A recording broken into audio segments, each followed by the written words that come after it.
Aksi sosial itu dia tidak berbentuk retorika, tetapi action atau tindakan langsung. Turun lapangan, Pak. Misalnya ada saudara kita yang meninggal dunia, kita turun aktif seperti tadi yang disampaikan oleh Ketua PAC, membawa dia mulai dari rumah sampai ke pemakaman. Itulah Satgas itu.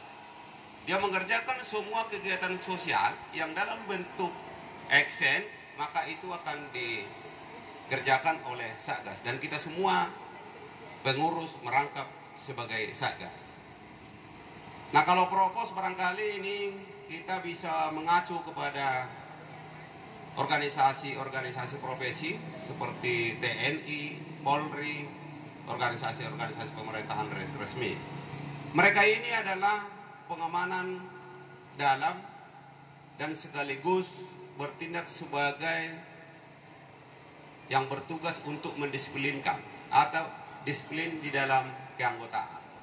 Manakala ada anggota kita yang menyimpang, maka propos ini akan kita beri tugas untuk menginterogasi, memproses, lalu hasil rekomendasi dari propos itu nanti akan disampaikan kepada Ketua PAC, akan disampaikan kepada Ketua DPC, apa kira-kira sanksi yang sepadan dengan perbuatan yang dilakukan pelanggaran-pelanggaran tadi itu.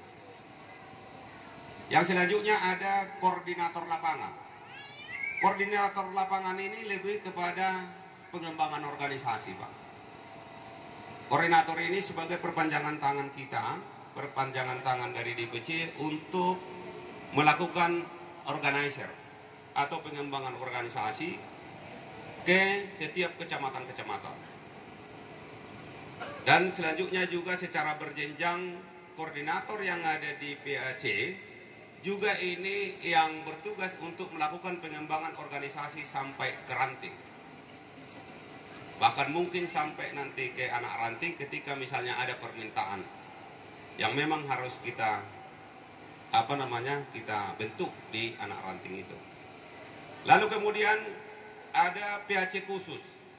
Ini PAC khusus ini agak ganjil.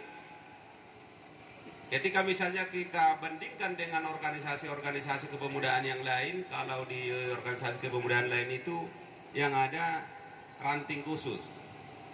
Jadi setiap yang ada penamaan khusus, maka dia kekhususannya itu harus kekhususannya itu tidak sama dengan kekhususan yang lain. Contoh soal misalnya Desa Kesuma. Mengapa Desa Kesuma ini kita bentuk PAC khusus? Yang pertama karena di Desa Bukit Kesuma ini jumlah suku Batak cukup besar, Pak. Ya. Dan yang kedua bahwa Desa Kesuma itu secara secara jarak antara desa ini atau Bukit Kesuma dengan kota Pangkalan Koras lebih jauh daripada ke kabupaten. Oleh karenanya supaya nanti pelayanan dan sinergitas dalam kerangka kegiatan-kegiatan yang akan dikerjakan memudahkan PAC khusus ini untuk berkoordinasi langsung kepada DPC. Kekhususan lainnya adalah bahwa PAC ini tidak diberi hak untuk membentuk ranting.